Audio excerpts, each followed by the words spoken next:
Hey, my name is TJ. I'm a person in long-term recovery, and for me, that means I haven't had a drink or a drug since August 9th, 2016. I'm here hosting the Recovery Matters podcast with... Hi, my name is Ty. I'm an addict. My clean date is October 1st, 2023. I'm glad to have you on. Glad to be here. Yeah, Thank you. We reconnected recently. Yeah. After a while. It might have been like 5 years ago we first met, right? Something like that. My memory's not what it used to be. Maybe 6. Yeah. I remember picking you up. You were in a treatment center, Mm-hmm. and I would pick you up, and then you would jump in the car, maybe with a couple other people, and I'd take you guys to a meeting or something. Mm-hmm. And being in the car and the conversation that we'd have back and forth, right? In my head, and I hate doing this because I think recovery is possible for everybody. Yeah, 100%. But, you know, between our conversation, I'm just like, dude, he's not going to make it. I get it. That person that got in that car definitely would not have made it. I don't think that person wasn't, willing to change. Yep.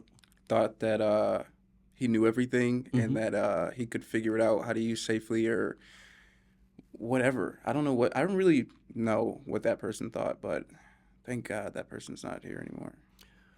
There's a lot of things in this world that truly make me believe in God, right? And not seeing you for X number of years and getting a call to let you in, open up this building for you so you can come in, and being like, oh, blah, blah, blah, this and that, and getting down here and seeing you, and literally your aura and your demeanor had like you were like almost physically a whole new person. And like within 10 seconds, like I'm getting the chills talking about it.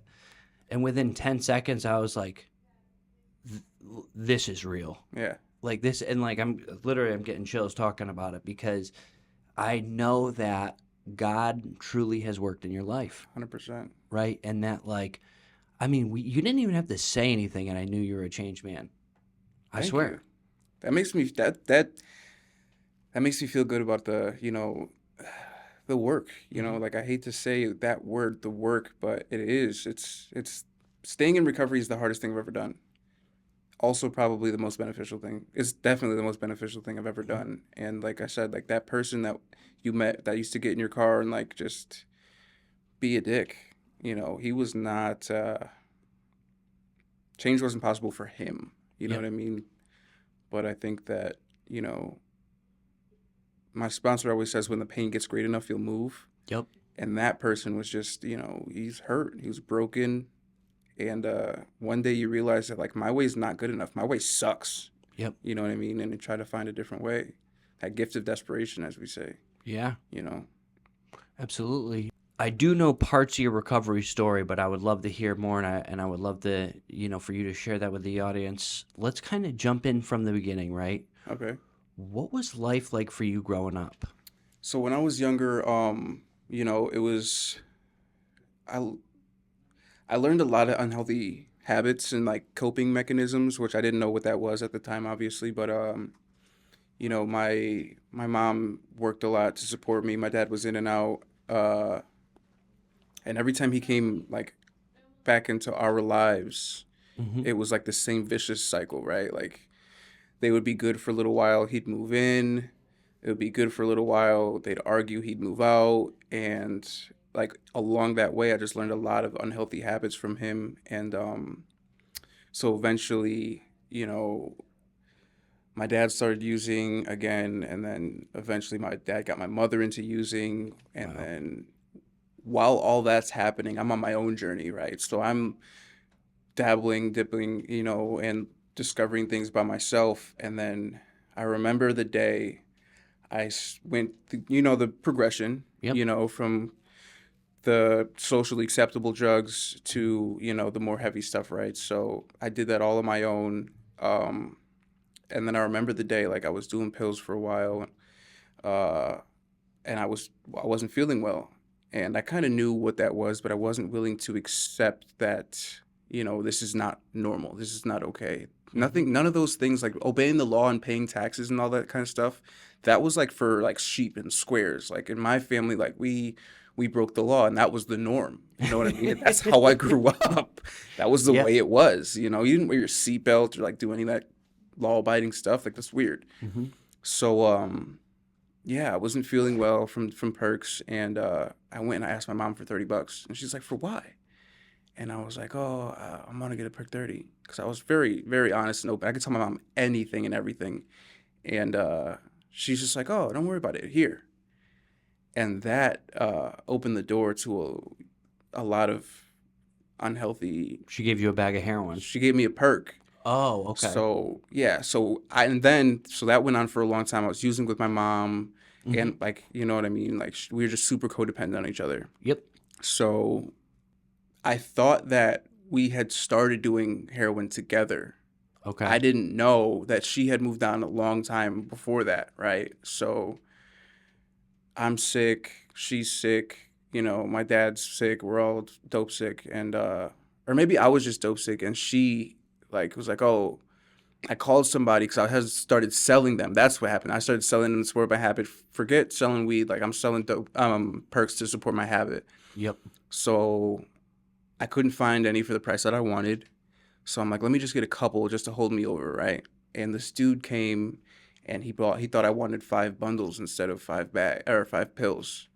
So he came and I went downstairs and I seen that he had dope and I was like, oh, I don't want that. I went back upstairs and my mom's like, what happened? And she's like, I was like, oh, he had heroin. And she's like, oh, well, call him back. Tell him you want like a bundle or whatever. Yep. And so I thought like that was me and her first time doing it. I didn't know she'd been doing it for however long beforehand.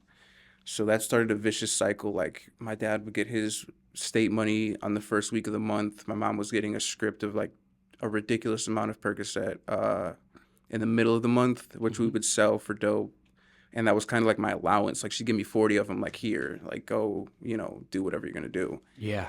And then obviously eventually that's not good enough. So we're selling the pills and I would take care of us for the whole rest of the month. And we were just super codependent on each other. Like, so I ended up sniffing my first bag of heroin with my mom. My father was the first person to put a needle in my arm. Wow. And like, I remember like the first time I told somebody that story, like a therapist or somebody, and they like cried. They were Yeah. like, I'm so sorry you went through that. And I just couldn't comprehend, like, that's not normal. Like, normal people don't go Hmm. through that. And I say normal, you know what I mean? Like, normal people don't experience things like that.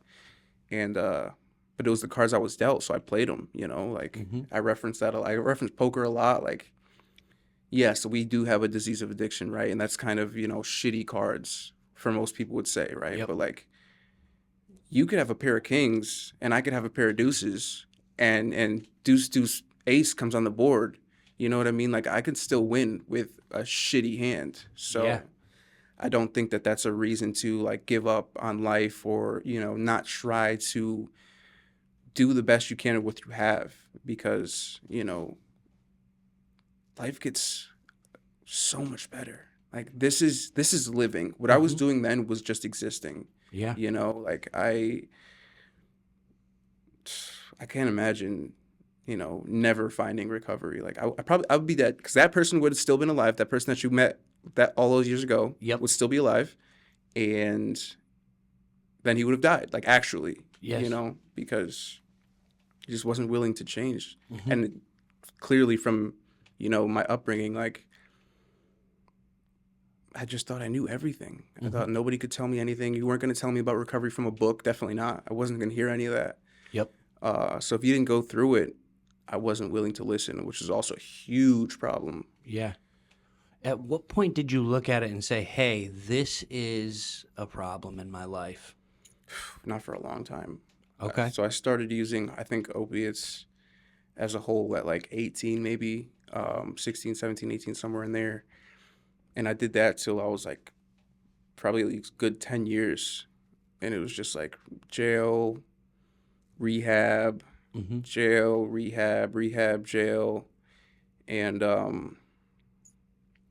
I remember even like way back, like getting an IOP for pot, right? Like Hmm. this guy said, I'll never forget it. He said, you know, you have a drug problem when drugs are causing you problems, but I couldn't figure out that going to jail was a problem. It just wasn't occurring to me at the time. Like I say, sometimes my disease voice, because it speaks to me in my own voice, is louder than like my conscious mind and my rational thinking, like my everyday train of thought, because they're in the same voice. So sometimes I can't tell the difference between them.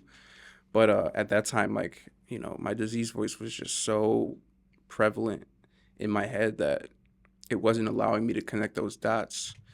So that went on for a long time. At what point did you start to enter treatment and like look at this truthfully, like, you know what, recovery may be a better way of life for me? Because I would go to treatment just to get out of jail, obviously, right? You know what I Yes, mean? of Like, course. JRI bed, you know what I mean? I still don't know what that stands for, but, Yep. it's better than being here, Oh, So yeah. I would go to treatment, and I feel like in my head, I really wanted to not use, but I didn't know what that looked like. Yep. So I couldn't obtain it because I just couldn't wrap my head around it. Mm-hmm. So I think it was maybe about like my third or fourth treatment. I was like, okay, like, life gets better. Like I don't have to keep doing this, right? But Mm-hmm. I still wasn't willing to change. Like when I met you, yes, recovery is better, but I'm not willing to change. Like I think I can recover and still be the same person, which is not a thing. So you were really unwilling to put in the amount of effort necessary to fully grasp another way of life, right? Yeah. Well, I think that the willingness in your story kind of comes from desperation, 100%. right? 100%. Yeah. Right. Bring me to that moment of change in your life. Hmm. What did that look like? So that was probably, about 2 years ago when, so I was but I've been in recovery. I could get 6-9 months just going to meetings, right? Because I remember being in treatment. Somebody said, go to a meeting your first day out. Yep. And I remember seeing these people and they're happy and they're laughing and they're hugging and all of this shit. And I'm like, what the fuck is going on here? And at that time, it just wasn't obtaining me. I couldn't comprehend that could be me. You Yep. know what I mean? So then I remember I was in the meetings and all that, and I was in NA, and there was this group of guys, and they had went to treatment together. All their clean dates were around the same time, and they did stuff together. They hung out after meetings together. They went to the same meetings. They celebrate all the things together, right? Yep.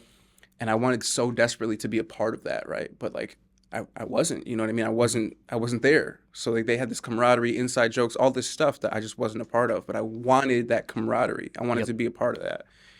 And I remember building resentment when I couldn't, and like not necessarily using because of it, but using after it. Yep. Like, maybe that's not for me.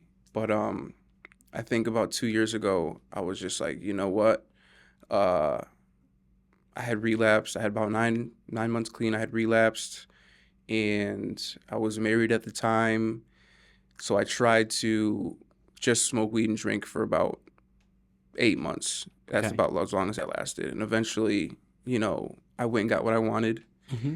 And so my wife at the time kicked me out, and I still have the picture on my phone. I had all my stuff in a dirty hotel room, and I was just like, I was using, but I wasn't really like enjoying it, And like I still had money in my pocket and all that stuff. And I was just like, I just left a white picket fence and the dog and the house, like all these things that I thought that I really, really wanted and that would make me happy. I just left it all to go use. Like, what am I doing? Mm-hmm.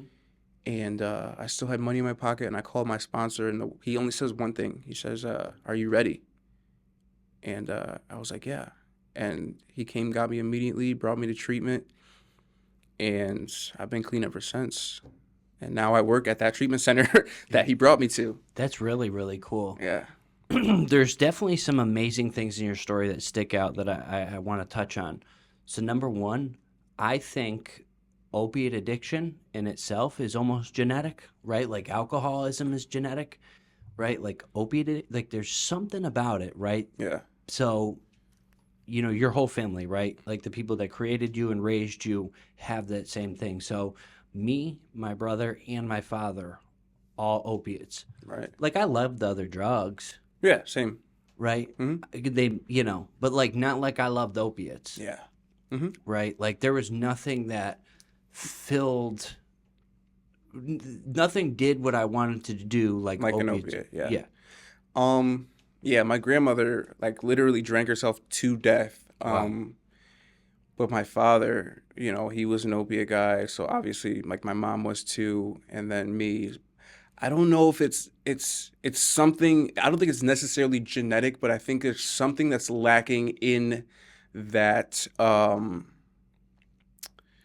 kind of it's an attachment because like dope Yep. kind of feels like a warm hug, right? Yep. And like I just didn't have like a regular attachment with my parents after that, especially like even after that point to form it in my brain, like for myself. You know what I mean? So Okay. like I show a video at work that like basically says, there's two things that this I forget how to pronounce his name, but there's two things that kind of in his theory lead to addiction: the lack of attachment and the lack of like identity, like individuality,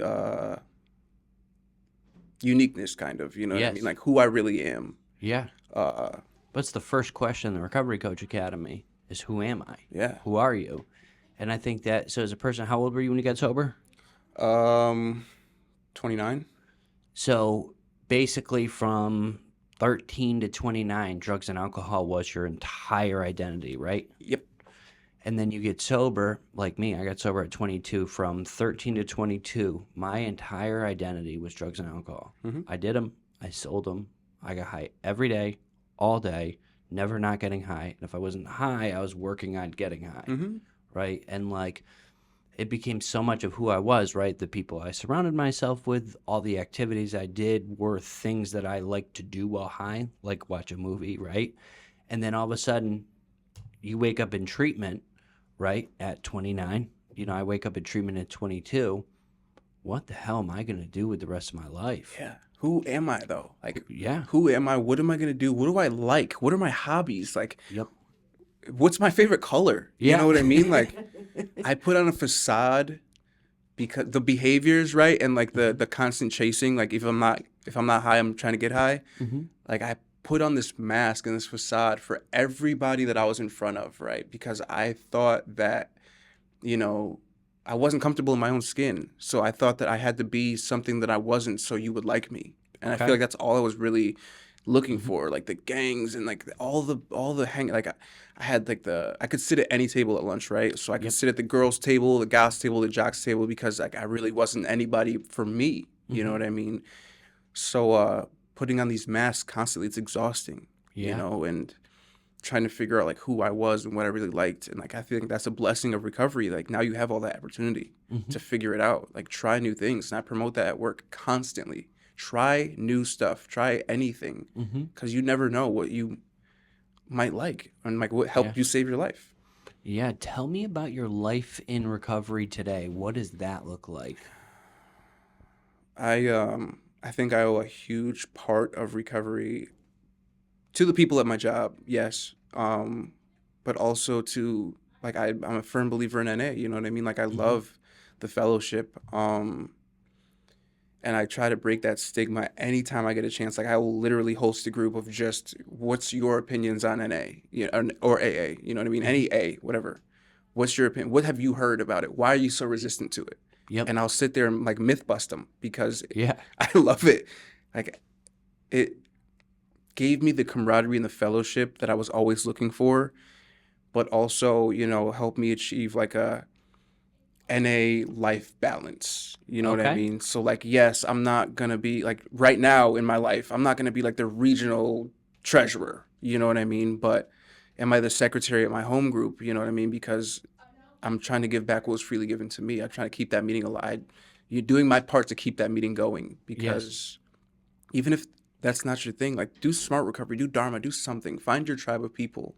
Hmm. That's all I was ever looking for. I was just looking for it in terrible places. Yep. It's hard to find good people in a shitty place. You wanted connection. Yes. Yeah. Yes.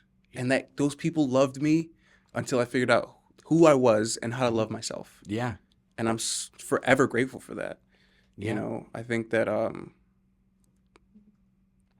had to go through what I had to go through in order to get, they say if you always do what you always did, you're going to always get what you always got, Yep. so God gave me the opportunity to try something different multiple times, Hmm. multiple, right? But I just couldn't see it. I was so clouded. I couldn't tell what was really happening. So like that's what I try to do now is just count my blessings and, you know, be open to them. My sponsor always says, stay in position. I like You know, that. I got to stay in position to receive my blessing. That's really cool. Yeah, I- my guy. This is a weird concept. So, talking about like you staying in position and this and that, right? So, we have a very similar story, right? Where I was like in and out of recovery for a period of time, and then like coming off like whatever, I went on like a 2 to 3 week bender right before I got sober. So this is like July of 2016, and like I was just not willing to do the get a sponsor step work. Like I was willing to fellowship, right? Yeah. Like that was the extent of my willingness. And then sitting there at 22 years old at 130 pounds soaking wet, black and blue in my arms, and checking into detox, and I can't even take my slippers off in detox bed because my body hurts so bad, right? And being so goddamn miserable, like okay, like maybe I can do a little bit more than what I'm doing today, Yeah. right? Like the drugs and alcohol saved my life in that way of it beat me down one last time that it's, are you willing to do anything? Right. Right? Gifts of desperation. Hell yeah. The gift of desperation. And I wasn't fully desperate enough yet, right? I was desperate enough that like I was willing to work it hard enough to try to sell it to everybody. So everybody get off my ass. Yes. Right? But I always say it's a program of action, not intention. Because it doesn't matter what I intended love to that. do. I still did it. Right. And then I woke up one day and things were different. And, you know, I remember waking up 3-4 months clean after my first 4-step and being like, you know, I kind of don't feel like using today. Like using kind of sounds stupid. Dumb. Yeah. Yeah. I think for me, it was like I'm just faking the funk. Like, cause I would get the sponsor who had nice shit. Okay. And I would write like one, but it wasn't thorough. You know what I mean? So like, I'm still half-stepping. I'm still half-assing, you know? So I'm doing all the things, most of the things, because like, oh, don't make any serious life decisions or get in a relationship for your first year. Who's doing that? I'm not doing that. Like, are you kidding me? It finally works. I finally want somebody to touch me. What do you mean? Yep. So, like, there's a lot of the behaviors for me, like, Yeah. that weren't necessarily exactly using, but like still with the lifestyle. Yep. That I had to address and correct because like I'm being clean, but I'm living dirty. You know what I mean? And like, it just wasn't, I couldn't sustain it. It wasn't sustainable at all for a long time. And then, you know, I kind of had that realization that like Ty's way doesn't work. And they're offering you very, you know, kind of detailed step-by-step instructions, suggestions on how it could work. You just have to do it the way they say. And the way the way they say never was palatable for me until I had that like, you know, oh, well, these people are doing it. I've kind of got clean out of spite, honestly, because I came in so many times. I've seen all these people and they're staying and they're getting these 2, 3, 4, 5, 10, 20 years. And I'm just like, fuck you guys. You know, I can do that too. So I'm just super competitive. And and then so it's like my first like actual year where I wasn't like lying and claiming false time. And like, you know, it was just out of spite. Like, I'm like, I can do this. Like, you guys are not better than me. Like, fuck that. And then the second one was just like, I like this. This is way better than whatever the fuck I was doing. Because like people trust me to watch their house while they go on vacation, and now I'm employable, and like I'm getting a decent job and not just taking whatever I can get. Like, I'm getting my worth, and I'm just like, this is a lot better than like trying to fake the funk. People are seeing through my little like facade that I got going on now. I don't like it. So like, let me take this off and try to figure out like who I am, because this is a lot more beneficial. And I'm like, yes, the quality of life is just too good to pass up. Yes. And it said, like, I like what you said because it's not always about the stuff, right? Yeah. Because, like, I kind of wanted to get sober to get my shit back. Yeah.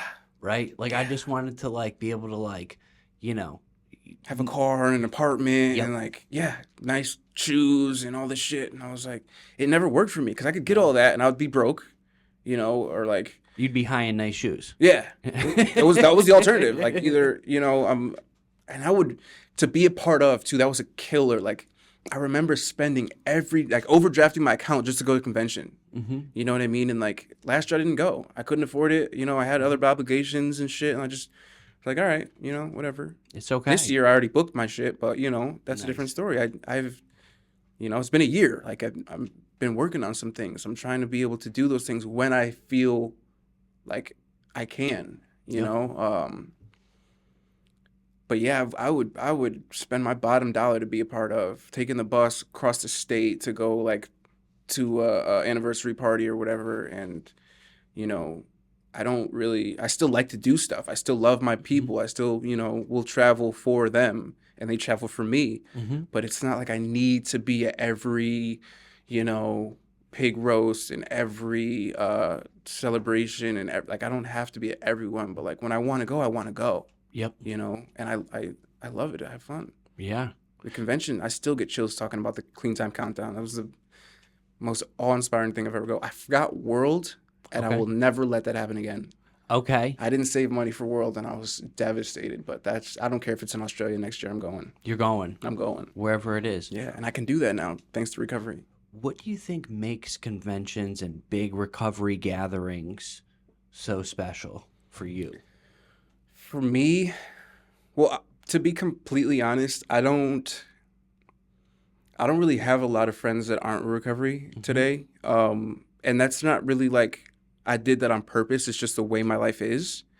But to see like it's just like it's kind of like high school. Like, you know, like 70% of everybody you know is in one building. You know what I mean? Like I love to see so many people living life abundantly, like living the life that like they were kind of like made to live. They were born to live, you know, whatever that looks like for them. Yep.